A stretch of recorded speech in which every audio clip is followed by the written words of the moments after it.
வணக்கம். இந்த வீடியோவில் கொலபோன் ஃப்ராக்சர் அதாவது கொலபோன் ஃப்ராக்சர் அல்லது கார எலும்பு முறிவு பற்றி பார்க்க போகிறோம். இது தொடர்பான தகவல் தான் தொடர்ச்சியாக இந்த வீடியோவில் வரப்போகுது. அது உங்களுக்கு பிரயோசனமாக இருக்குமென்னு சொன்னால் தொடர்ச்சியாக வீடியோ பாருங்கள். ஆயுர்வேதம், சித்த வைத்தியம், அதே மாதிரி ஆரோக்கியமான வாழ்வியல் நடைமுறைகளை அறிந்து கொள்வதற்காக எங்களுடைய சேனலை சப்ஸ்கிரைப் செய்யுங்க. இந்த வீடியோ என்னென்னதை பற்றி பேஸ் பண்ணிக்கிட்டு போகுதுன்னு சொன்னால் என்னென்னதை பற்றி நான் சொல்லிக்கிட்டு போகிறேன்னு சொன்னால், முதலாவது கார எலும்புன்னு சொன்னால் என்ன, அதில் எப்படி முறிவு வருகிறது, முறிவுகள் என்னென்ன வகையாக வரும், அதுக்கேற்ற மாதிரி எந்தெந்த வழியில் சிகிச்சைகளை மேற்கொள்ளலாம், இந்த சித்த ஆயுர்வேத முறைகளில் இதுக்கு சிகிச்சை முறை இருக்கா என்பதை பற்றி ஃபுல்லாக பார்க்குறோம். சரி, முதலாவது கார எலும்புன்னு சொன்னால் என்னென்னு சொன்னால், அதாவது இதனுடைய மரபுகள் கிளவிக்கல்னு சொல்லி இங்கிலீஷில் சொல்லுவாங்க, அதே மாதிரி கொலபோன்னு சொல்லுவாங்க. கொலர். அதுக்கடுத்து பார்த்தீங்கன்னு சொன்னால் கார எலும்புன்ட்டு தமிழில் ஒரு பேர் இருக்குது. அதை விட சிறுசாவி எலும்புன்னு சொல்லி இன்னொரு பேர் இருக்குது. இந்த எலும்பு இந்த மார்புப்பட்டை ஸ்டர்னம்னு சொல்லப்படுகிற மார்புப்பட்டை இந்த மேற்பகுதியிலிருந்து எங்களுடைய தோல் முட்டு வரைக்கும் இருக்கும், முன்புறமாக இருக்கும் ஒரு எஸ் வடிவமான எலும்பு. இதனுடைய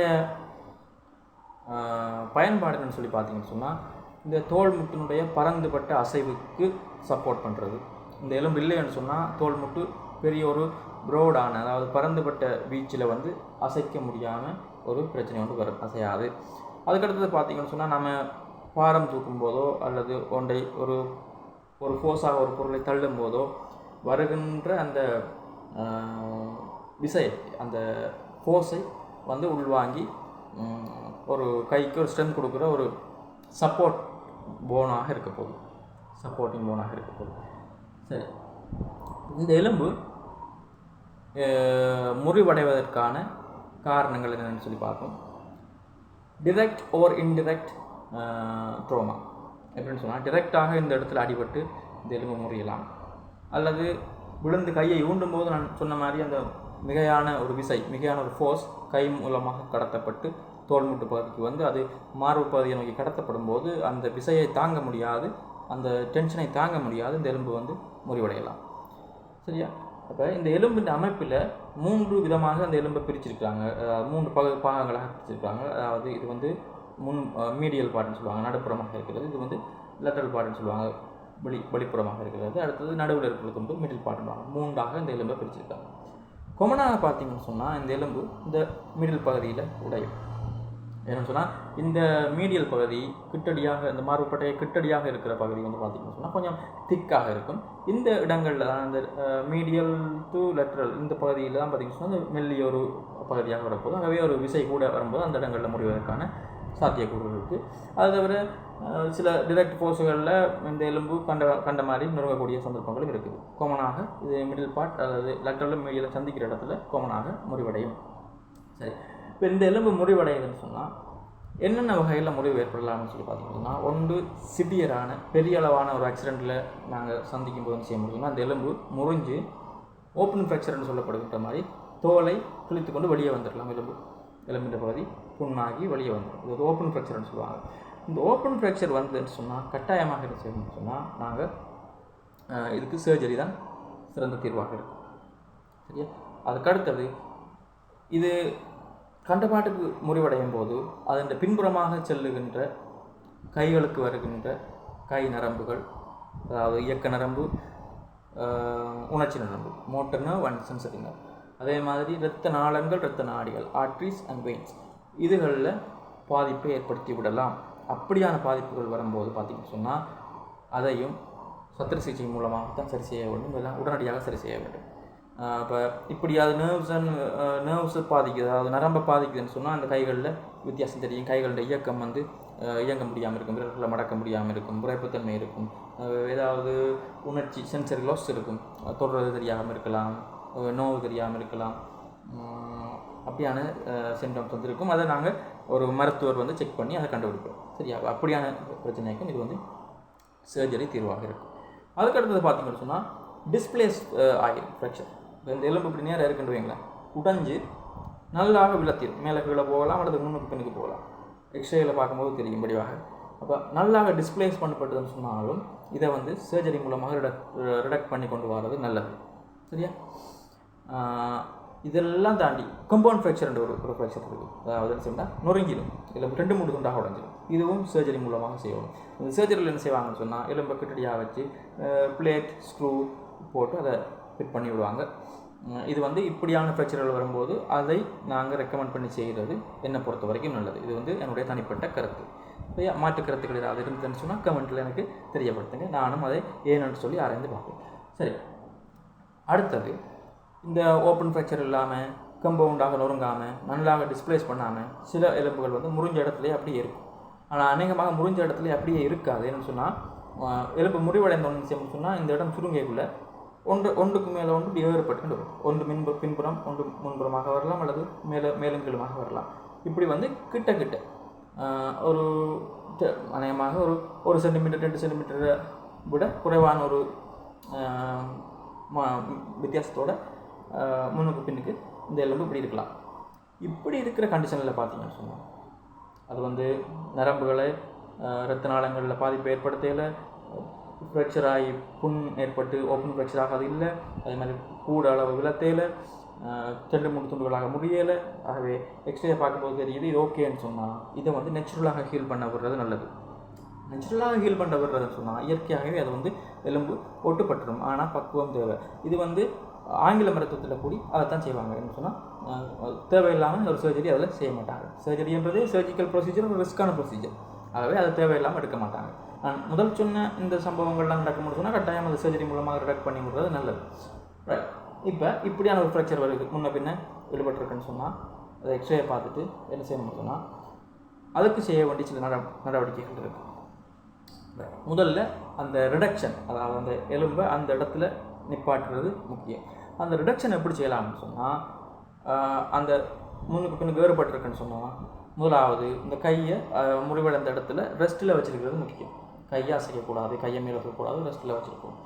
அதுக்கடுத்ததாக பார்த்தீங்கன்னு சொன்னால் இந்த எலும்பு முன்னுக்கு சுருங்கி மேலும் மேலும் மேலும் மேலும் கிட்ட வேறுபட்டுக்கன்னு போகாமல் இருக்கிறதுக்காக அதை இழுத்து அதனுடைய பொசிஷனில் முடிஞ்ச வரைக்கும் வச்சுருக்கிறதுக்காக இந்த நான் போட்டிருக்கிற மாதிரி இந்த கிளவிக்கல் பிரேஸ்ன்னு சொல்லி சொல்லுவார்கள். இது ஒரு பெல்ட், இது ஒரு புத்தக பேக் ஒழுங்கின மாதிரி இருக்கும், நாம் ஃபிட் பண்ணி விடலாம். இப்போ மார்க்கெட்டில் இந்த பெல்ட் வந்து அவைலபிளாக இருக்குது. கிளவிக்கல் பிரேஸ் சொல்லுவாங்க. உங்களோட உடம்பு சைஸுக்கு ஏற்ற மாதிரி இதை போட்டு இழுத்து விடணும், இழுத்து வச்சுருக்கணும். அப்போ இது என்ன செய்யணும்னா அந்த ஷோல்டர் வந்து சுருங்காமல் பார்த்துக்கொள்ளும், பின்னுக்கு இழுத்து வச்சுருக்கும். அப்போ இந்த எலும்பு வேறுபட்டுருந்ததுன்னு சொன்னால் உங்களுக்கு கொஞ்சம் கொஞ்சமாக நார்மலுக்கு வரும். சரியா? அப்படி அதை செட் பண்ணி எடுத்துகிட்டு வைங்களேன். அதுக்கப்புறமாக இந்த ஆர்ம்ஸ்லிங்கன்னு சொல்லுவாங்க, அந்த தொட்டில் போல் கையை தொங்க போட்டிருப்பாங்க, அதே மாதிரி தொங்க போட்டுன்னு செய்ய முடியும். அந்த கையை ரெஸ்ட்டில் இப்படியே வச்சுருக்கு தான் வேலை. இதில் முக்கியமான விஷயம் படுக்கை. நித்திரை கொள்ளும்போது டிஃப்ளெக்டாக கட்டிலில் படுக்கை இயலாது. ஒரு 45 டிகிரி ஆங்கிளில் தான் படுக்க வேண்டும். அதாவது உதாரணத்துக்கு நான் சொல்கிறேன் பாருங்கள். இப்போ இது உங்களுடைய உடல், இது உங்களுடைய நெஞ்சு பகுதியிலுமே இப்படி இப்படி உடல் இருக்குன்னு சொன்னால் இப்படி பெண்ட் ஆகி இப்படி 45 டிகிரியில் படுக்கும். இது இடுப்பு பகுதின்னு வச்சுக்கொள்வோம். இடுப்பு பகுதியில் வச்சுன்னு சொன்னால் இடுப்போட இப்படி பெண்ட் ஆகி இப்படி தான் படுக்கும். இப்படி தான் படுத்துக்கணும். இப்படி ஃப்ளட்டாக படுக்கலாம். இப்படி படுத்தா இந்த எலும்பு வந்து அட்ஜஸ்ட் பண்ணப்படும். ஆகவே எப்படி 45 ஆங்கிளில் இப்படியே வச்சு ஒரு நாள் திரும்பியெல்லாம் படுக்கலாம். அது இப்படி கொஞ்சம் கஷ்டம்தான், இப்படியே இருக்கணும். இருந்தீங்கன்னு சொன்னால் இந்த எலும்பு பக்கத்தில் இருக்கக்குள்ள அது வந்து ஹீலிங் ப்ராசஸ் ஆரம்பிக்கும். இது ஹீல் பண்ணப்படுறதுக்கு உங்களுக்கு 6 கிழமை 8 கிழமை அப்படி ஆகலாம். ஒரு 45 டேஸில் இந்த எலும்பு ஒன்று ஒட்டுப்பட்டாலும் அது வந்து எப்படி இருக்கும்னு சொன்னால் பலம் குறைந்ததாக இருக்கும். ஆகவே ஒரு 3 மாதம் 4 மாதம் 5 மாதமாக அது ஆகும் கை வந்து வழக்கத்துக்கு வாரத்துக்கு. ஆகவே அது வரைக்கும் பொறுமையாக நீங்கள் இந்த பொசிஷனை கடைப்பிடிக்க வேண்டும். எக்ஸ்ரேயில் எலும்பு ஒட்டுப்பட்டுன்னு சொல்லி ஒரு 6 கிழமைக்கு பிறகு நீங்கள் இந்த ஆர்ம்ஸ்லிங்கன்றதை விட்டுட்டு மெதுவாக கைகளை அசைச்சு பார்க்கலாம். ஷோல்டருக்கு கூட வேலை கொடுக்கக்கூடாது. இதில் இந்த ஒரு 6 கிழமை நீங்கள் ரெஸ்ட்டில் இந்த கையை வச்சுருக்கிறீங்கன்னு வைங்களேன். அதுக்கப்புறம் பார்த்தீங்கன்னு சொன்னால் இந்த ஷோல்டர் ஜாயிண்ட் வந்து மூமெண்ட் எல்லாம் ரெஸ்ட்ரிக்ட் ஆகிடும், ஸ்டிஃப்னஸ் வந்துடும். அதுக்கப்புறமாக இந்த எலும்பு நல்லா பொருந்த கொஞ்சம் கொஞ்சமாக அதுக்குரிய எக்ஸசைஸ்கள் கொடுத்து அதை நாங்கள் நார்மலுக்கு கொண்டு வர வேண்டும். எக்காரணம் ஒன்றும் பாரமான வேலைகள் செய்யக்கூடாது. முடிந்த வரைக்கும் 6 கிழமை வரைக்கும் 8 கிழமை வரைக்கும் இந்த 45 பாகை ஆங்கிளில் தான் நீங்கள் படுத்து நித்திரை கொள்ளணும். முடிஞ்ச வரைக்கும் ரெஸ்ட்டாக இருக்கும். சரியோ? ரைட். இப்போ இப்படியெல்லாம் இருந்து இந்த எலும்பு ஒட்டுப்பட்டுக்கிட்டு வருது. இது நார்மலாக நடக்கும். இதை கொஞ்சம் ஸ்பீடப் பண்ணுறதுக்கு என்ன செய்யலாம்? இப்போ அதுக்கு தான் என்ன நடக்குதுன்னு சொன்னால் நம்மளுடைய இயற்கை வழிமுறைகள், இந்த ஆயுர்வேதம், சித்த வைத்தியம் சொல்லுகின்ற இயற்கை சார்ந்த விஷயங்கள் வருகிறது. அப்போ அங்கே என்ன செய்யலாம்னு சொன்னால், முக்கியமாக இதை வந்து ஒரு 6 கிழமைக்கு பிறகு எலும்பு கிட்டத்தட்ட ஒட்டிக்கொண்டு வருகுது என்றதுக்கு அப்புறமாகவும், அதுக்கு முதலும் எலும்பு சரியான பொசிஷனில் இருக்கும்போதும் இங்கே எங்களுடைய ஆயுர்வேத 10 வகைகளை பாவிக்கலாம். மிக மிக கவனமாக இருக்கணும். இந்த 10 போடுறேன்னு சொல்லி போட்டு அமர்த்தி இழுத்து செட் பண்ணுறேன்ற பேரில் கண்ட மாட்டில் அலக்கழிச்சு எலும்புகளை டிஸ்பிளேஸ் பண்ண விட்டுறக்கூடாது. சரியான முறையில் எலும்பு இருக்கின்ற எக்ஸ்ரேயில் பார்த்துட்டு, அதாவது சரியான ஒரு மருத்துவர்கிட்ட இந்த ட்ரீட்மெண்ட் செய்யணும். 10 போட்டு அதை இன்னும் கொஞ்சம் அதை ஸ்பீடப் பண்ணலாம். எங்களுடைய ஆயுர்வேத இதுபடி அதனுடைய மாற்றத்தை இன்னும் கொஞ்சம் வேகமாக 45 நாளில் வர பலம் வந்து ஒரு 35 நாள் தொடக்கம் 40 நாளுக்குள்ளே அது வந்து வரலாம். அப்போ அந்த அது கொண்டுடலாம்.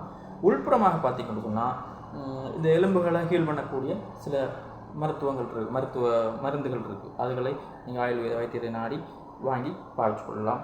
அதை தவிர இந்த பிரண்டைன்னு சொல்லப்படுகின்ற எலும்புக்கான ஒரு மூலிகை இருக்குது, பிரண்டை தண்டுன்னு சொல்லுவார்கள். அது தொடர்பான ஆராய்ச்சிகள் கூடி நிறைய நடந்திருக்கு. அதாவது போன் ஹீலிங்கில் எலும்பை வந்து மாற்றுறதுல அதை எப்படியோ ஸ்பீடப் பண்ணுங்கன்னு சொல்லி. அதை ஒரு இன்டர்வலில் கிழமைக்கு 3 தரம் 4 தரம் சாப்பாட்டில் எடுத்துக்கொள்ளலாம். அது சமைக்கிற மெதட்டுகள் எல்லாம் இருக்குது. அப்படியான விஷயங்கள் உங்களுக்கு வேணும்னு சொன்னால் கமெண்ட்டில் என்கிட்ட கேளுங்க. அது தொடர்பான ஒரு பதிவை நான் உங்களுக்காக தரேன்.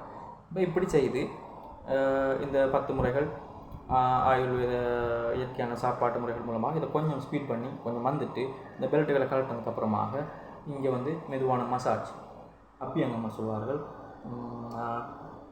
அதுக்குரிய எண்ணெய்கள் இருக்குது. இந்த ஸ்டிஃப்னஸ் எடுக்கிற எண்ணெய்கள் இருக்குது, அது இறுக்கத்தை குறைக்கிற எண்ணெய்கள் மூலமாக எண்ணெய் மசாஜ்கள் செய்து பொட்டணி மூலமான ஒத்தனங்கள், அதனுடைய இறுக்கத்தை குறைக்கிறதுக்குரிய பொட்டணிகளை பாவித்து நாங்கள் என்ன செய்யலாம்னு சொன்னால் வேகமாக நாங்கள் இயல்பு நிலைக்கு திரும்பலாம்.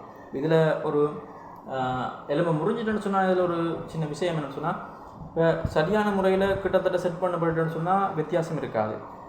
நல்லா வேறுபட்டு ஒட்டுப்பட்டுன்னு சொன்னால் இந்த ஷோல்டர்ன்ற தூரத்தையும் விட இந்த பக்கம் ஷோல்டர் வந்து கொஞ்சம் ஒடுங்கி இருக்கும். அது மாதிரி கையின் அசைவுகள்டையும் வித்தியாசம் வரும். அதனால் நாங்கள் அந்த 6 கிழமைக்குள்ளே இந்த பெல்ட்டுகளை பாவித்து சரியான முறையில் அதை ரிடக்ட் பண்ணி விடுறது தான் அதனுடைய கட்டித்தனம் இருக்குது. ஓகே, மற்றபடி இது பேப்பர் அளவு பிரச்சனை இல்லை. சரி, இப்போ நான் என்ன இதை போட்டிருக்கேன்னு சொன்னால், எனக்கு ஒரு ரோட் டிராஃபிக் ஆக்சிடெண்ட்டில் இந்த எலும்பு வந்து ஃப்ராக்சர் ஆகிட்டு, இந்த ரைட் சைட் கிளவிக்கல் ஃப்ராக்சர் ஆகி முன்னுக்கு இப்படி ஏற்பட்டிருந்தது.